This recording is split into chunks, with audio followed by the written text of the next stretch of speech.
You know, God is our refuge and strength, like the psalm says. One translation puts it this way. It says, God is our refuge and strength, a very present help in tight places. Anyone in here in a tight place? Maybe tight financially, maybe in a feeling confined, restrained, or anyone in a troubled times. Lots of our fellow brothers and sisters are in troubled times. I think of the 2 weeks ago, all our Christians in Egypt who had their, some Muslim terrorists bomb their churches. What was it? 44 Christians died, and many others were wounded. And so that as a result, on Easter, many of them were afraid to come to church on Easter. I mean, the terrorists had done their job, not only killing some, but striking terror in their hearts. Or I think of what I read this past week, too, of in recent years in London, they said over 500 churches in London have closed. But over 423 Muslim mosques have opened. Mosque being a place of Muslim worship. So it's not too hard to figure out what's going on there. Even the mayor of London now is a Muslim, and what's going to be happening in the future there. Or maybe you saw it in the paper, there's a group now down in the Cedar Riverside area here in the Twin Cities that has some people going around trying to enforce Muslim Sharia law on them living there. Things which includes things like, women can't talk to men, and so they catch them talking to a man, they try to stop them, or the women have to wear the full Muslim garbs. They're trying to enforce that. They're not really in much favor right now, but nevertheless, you have a group right here, downtown Twin Cities, trying to enforce that. And so one of the things that I know I do in troubled times is I like to read this psalm, Psalm 46, and be reminded, God is my refuge. Indeed, He is. I came across something that Charles Spurgeon wrote. He said, as God all-sufficient, our defense and our might are equal to all our emergencies. He is not as the swallows that leave us in the winter. He is a friend in need, and He's a friend indeed. When it is very dark within us, let brave spirits say, come, let us sing the 46th, this psalm. A fortress firm and a steadfast rock is God in times of danger, a shield and sword in every shock, from foe, well-known or strangers. Psalm 46 is good in the sense, too, that it helps renew, refocus, and give us a right perspective on these perilous times in which we live. So, if you're looking on the sheet there, point 1, it says, don't panic, pause. Notice how this psalm begins. It notes with such a strong note of confidence. God is our refuge and strength, a very present help in times of trouble. The rest of this psalm hangs on that first verse. You could say that first verse is like a coat hanger verse. All the other, a strong coat hanger. You can put all the other garments, all the other verses hang on that first verse. It really sets the tone for the whole thing. But when it feels like, the rest of the world around you is just going to pot, remember, God is our refuge and He's our strength. A very present help in times of trouble. Learn yourself to hang dearly onto this verse. God is my refuge. God is my refuge. Not the government is my refuge, not Social Security is my refuge, not my health insurance plan is my refuge, not having a fast car to get away is my refuge, not even having a cabin out in the woods is my refuge. God is my refuge. That's what the text is saying. And that's a great reminder to us. But notice, in the psalm, there's one word that is repeated 3 times, after verse 3, after verse 7, and after verse 11. Selah, Selah, Selah, Selah. What's that about? And we need to remember this psalm, these psalms were originally songs, put to music. These were lyrics that were then put to music and sung in their worship and in the temples there. So you could say the Psalms really were the first hymnal for the people of God, or as I heard recently, as feminists like to say, the first hymnal. Instead of hymnal, it's a her-no, whatever. But notice the heading to this psalm, very interesting. It says, to the choir master. So he's talking, to the guy, who's going to be leading the choir and the singing, the worship. The sons of Korah, they were in charge of a lot of the temple worship. And then it says, according to Alamoth. What's that? Alamoth is an ancient Hebrew word which means a maiden, a young woman. So probably, most likely, this was a song that was the music best suited to be sung by a soprano, by the high notes. So if you can sing the high notes, this song is for you, But if you can sing the low notes, still this song is for you. In fact, if you can't sing any notes at all, the song's still for you. But interesting, and we know it's a song because it says it right there in the heading, a song. But we know that about all these psalms were used in that way. But before we look at what that one word means, it's important we look at, again, remember the context of this psalm, of the whole psalm. That is telling us again, God is our refuge. When the world is in flames, where do we turn for help? God is our help. He's not in heaven wringing his hands, and God is not anxious. He's not saying, "Oh man, look at I turned my back for one moment. I helped this guy over in India, and look what they're doing now in Indiana. Oh, I didn't see that coming." No, God never has to say that. He's not wringing his hands over what's going on. God's not anxious. He's completely sovereign. He's not somewhat sovereign. He's not sometimes sovereign. Always. He's always sovereign. So when troubles surround you or fears surround you of various kinds, one thing pops into my head, anybody have a fear of Band-Aids being pulled off? I don't have, that's not a fear of mine, but I did not that long ago a while back when I fell and hurt my shoulder and I must have, tore something. And anyway, a couple weeks ago or so, whatever it was, 2-3 weeks ago, it was sore. And so the doctor actually gave me a cortisone shot, first cortisone shot I've ever had. And that didn't hurt at all. But when he's done, he put a little Band-Aid over it. And he says, "You're really going to hate me later when you have to take that off." Because how Band-Aid, when it's on your hair, then it hurts when you take it off. I forgot about it, and that night, all of a sudden I remembered that Band-Aid was on, and I couldn't quite see it, so I asked Debbie, will you take that off? And nurses are tricky. I'll say that. Nurses are very tricky. I don't know if they get trained that way or what, but she said, "Well, do you want me to tear it off fast or slow?" And I said, "Well," and she rips it off. And I hadn't decided yet. And I was glad she just did it that way. It's, done in 1/10 of a second then. But anyway, fears of all various kinds, or fears people have maybe when their son or daughter goes off to war, or fears you hear sirens in the middle of the night, and what's that?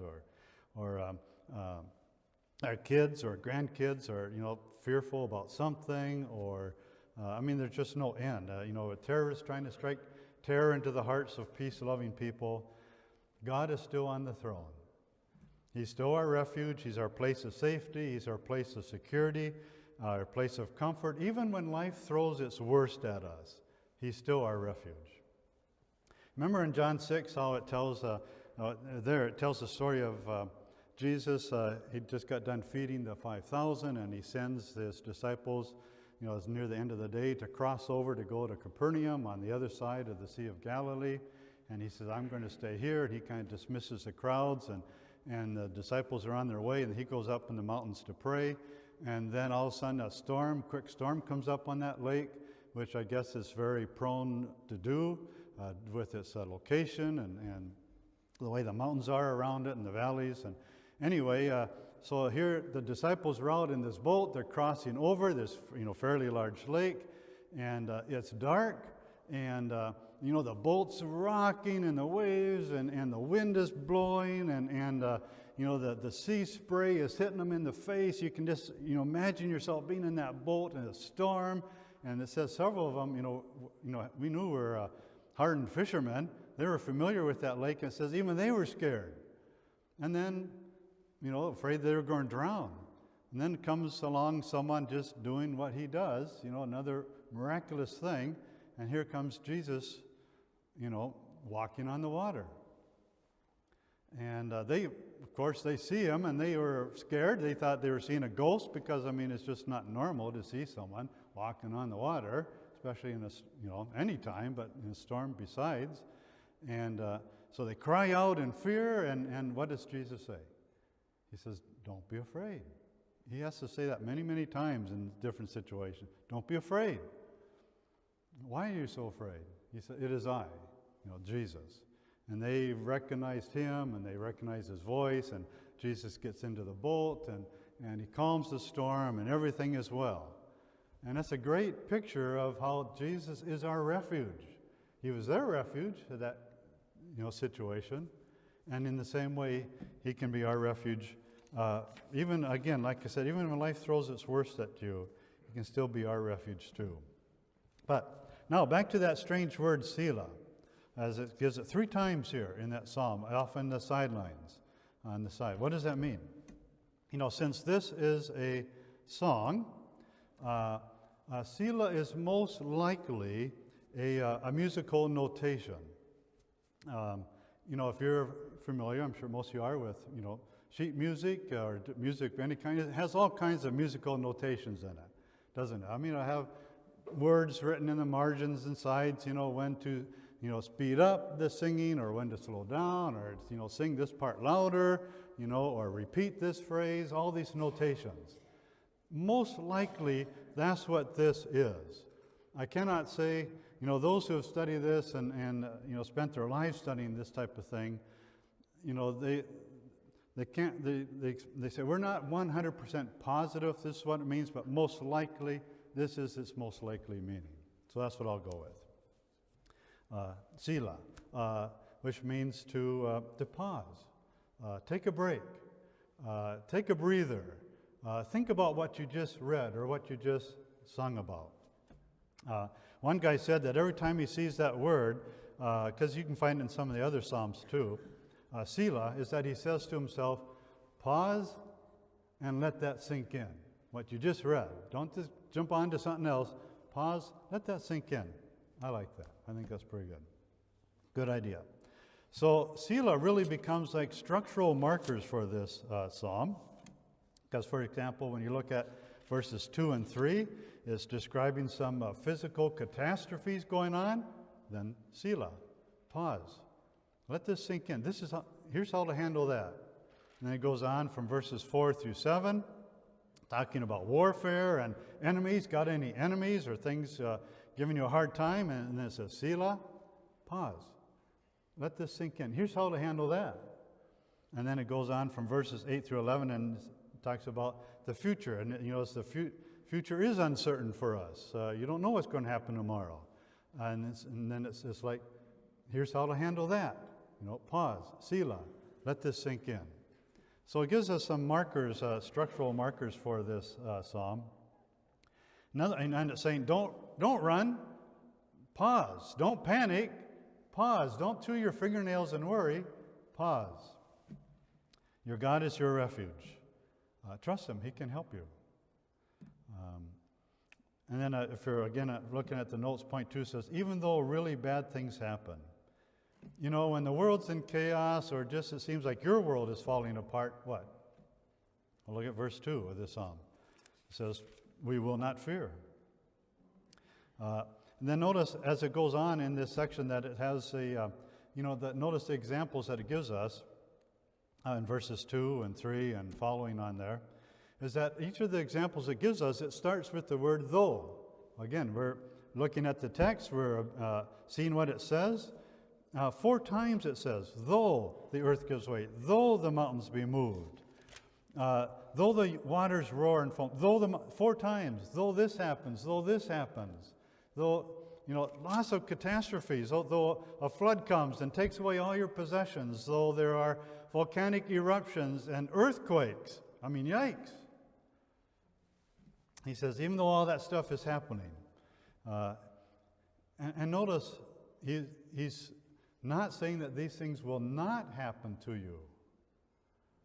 He says, even though these things happen, Sometimes we think that, if we, that God will keep all these bad things from happening to us. That's not what it says. Although I do think He keeps a lot of things from happening to us that we're not even aware of. I think there's a lot of that going on.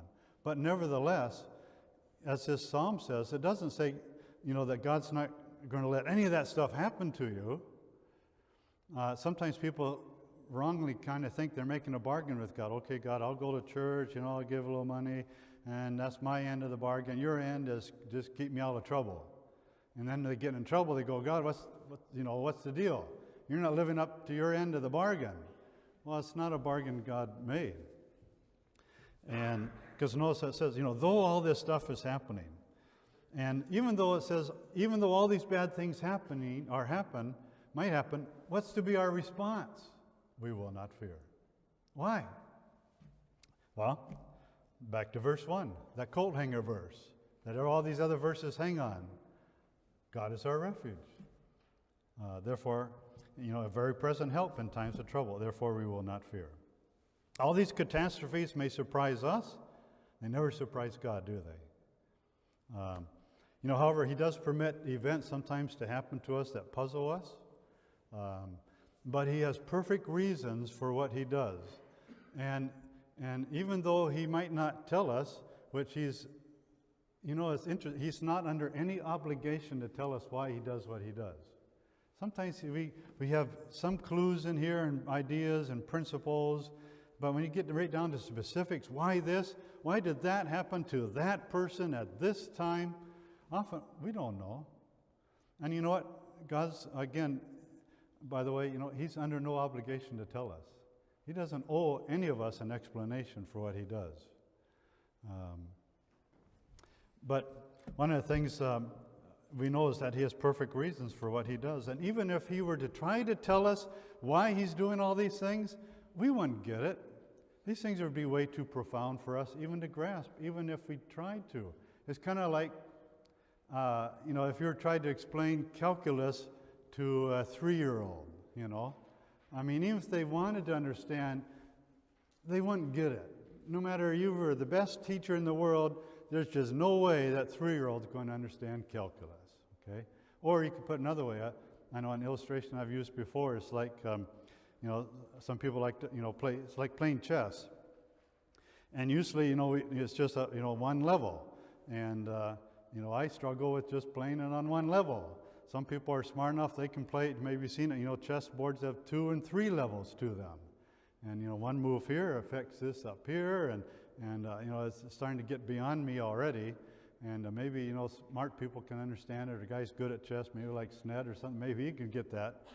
But it's like God plays chess like on 64 levels, and one little move here, and you go, why do you do that? Well, because of this way up here. And you go, oh man, I don't get that. And we sit back, how does He do that? I don't get it. And that's a lot of what He does, would be like that. He said, if I tried to tell you, you won't get it. But He gives us enough things about Himself and how He works that we can trust Him. So on things like that, we trust, even if we don't understand.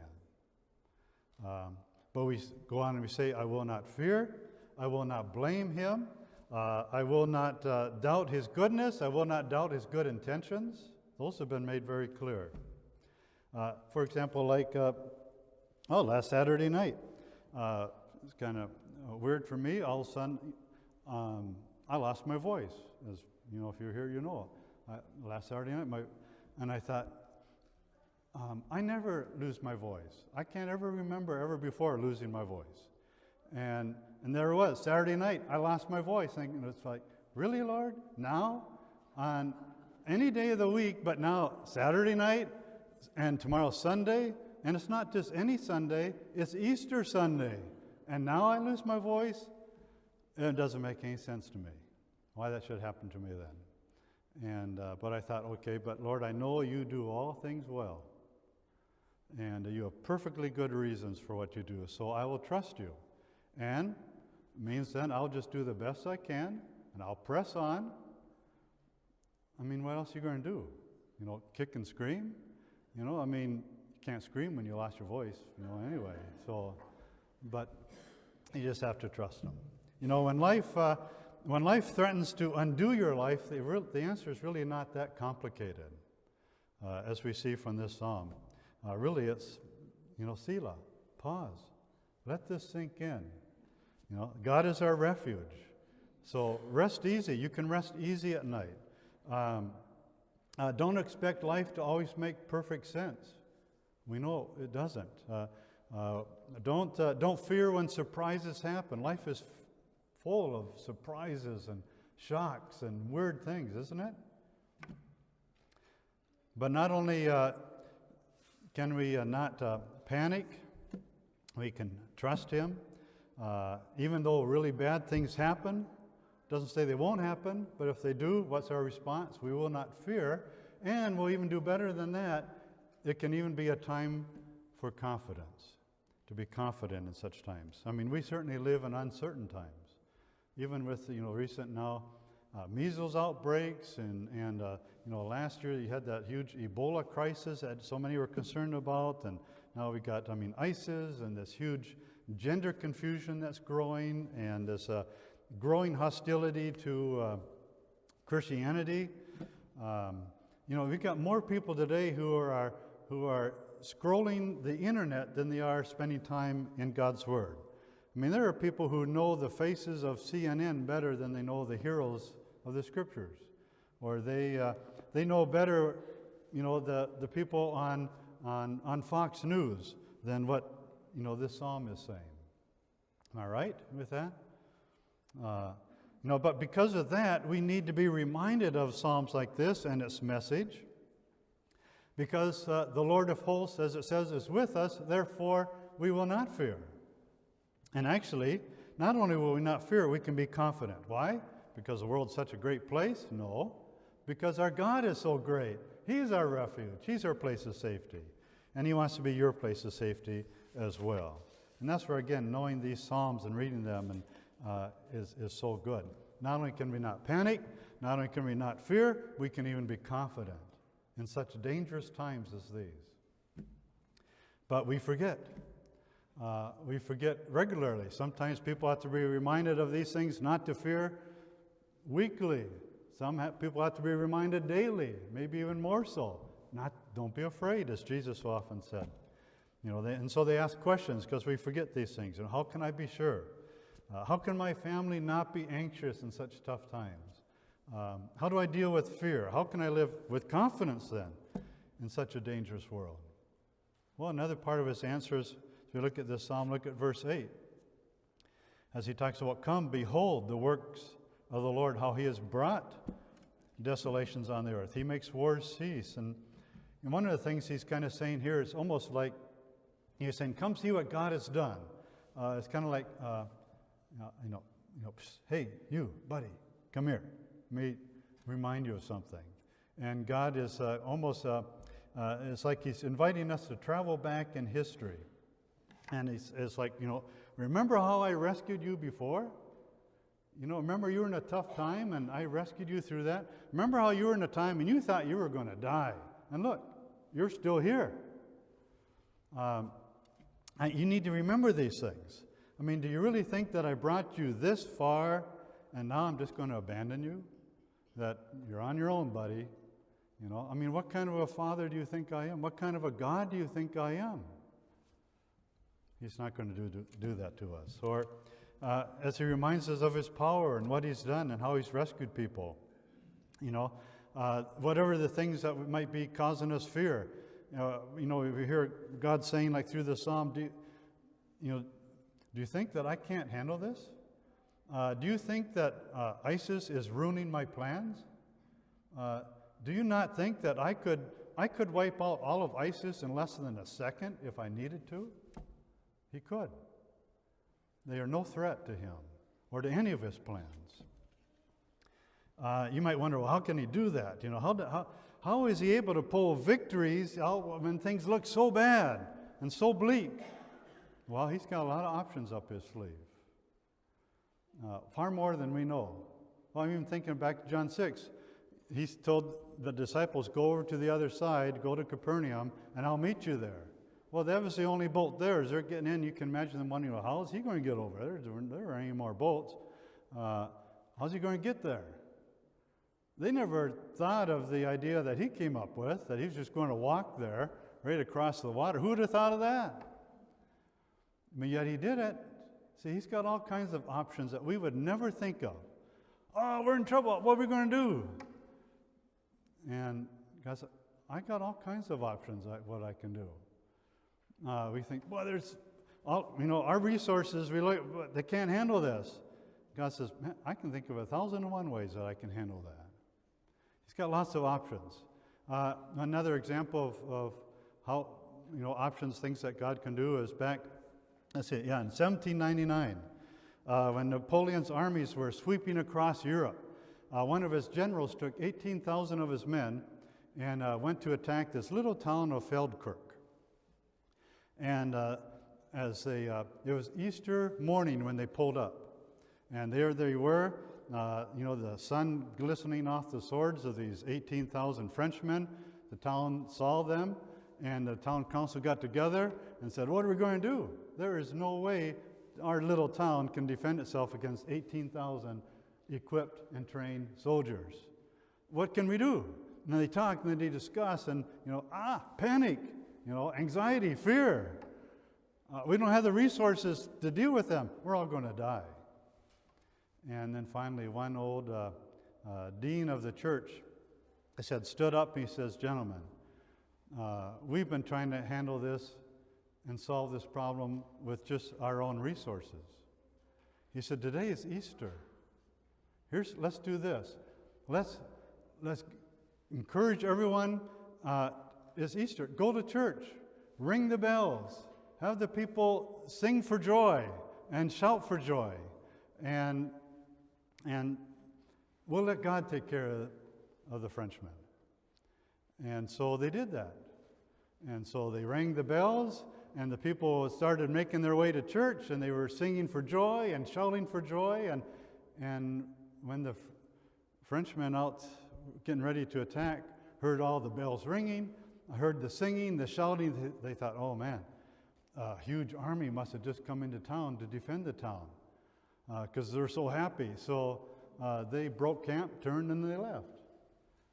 See, God scattered their enemies. They had no idea what to do. They didn't have the resources to deal with that. God did. And, who would have thought of God doing that? It's always a big mistake to leave God out of our plans or out of our thinking. All right. And, here we are, too, in the aftermath of Easter. A great victory despite bad odds, weren't they? I mean, things look pretty bleak for Jesus. Here he got arrested. Oh, man, now he's beaten, and now he's crucified, and now he died. Things don't look good for our cause. And some of them, I guess I'll go back to fishing, and, this is over. And then what does he do? Jesus rises from the grave, and bodily and in great power. And who would have thought of that? Even though he'd kind of told him he was going to do that. And his resurrection takes an emblem of suffering and shame and defeat, the cross, and he turns it into a symbol of conquering love over the fiercest or worst of enemies you can think about. That's what God's able to do. So that's why we can say with confidence, as the psalmist said, we will not be moved. The Lord reminds us too in verse 10, he says, I will be exalted among the nations. I will be exalted in the earth. Not just the heavens, on earth, in the dirt and grit and nitty. I'll be exalted in the earth. He says he will be exalted. Not ISIS will not be exalted. North Korea will not be exalted. Iran will not be exalted. Russia will not be exalted. Not even the United States either. He will be exalted. And for the believer then, for the Christian, that's a reason why this is a time for confidence. Even in this very dangerous world, because as it says, the Lord of hosts, which means the Lord of angelic armies, is with us. Therefore, we will not be moved. We will not fear. Selah. Pause. Let that sink in. Let us pray. Lord, I thank you that you are our refuge, our very present help, so that we don't need to panic. Even though bad things may be happening around us, as your word talks about, fires and earthquakes and floods and devastating things, and yet our response can be, we will not fear, because you are with us. We will not be moved, and that we can even have confidence. And Lord, give us that kind of confidence in you, so that we will not be afraid, but rather will trust you, knowing that you're well able to help, and even when we can't figure out how in the world you could possibly help us, you got all kinds of options up your sleeve that you can do. And so help us to trust you, even when we don't understand. It's nice to understand, but we don't need to. But we do need to trust you. And then you're able to work in amazing ways. And that way you get all the credit and honor and glory, and we can grow in our character and strength and become more and more like you as you prepare us for that future day, for that great marriage supper of the Lamb, of that great day when we will be forever with you. So until then, Lord, help us to be faithful day after day and in this new week, looking to you, not being afraid, but rather confident. For it's in your name we pray.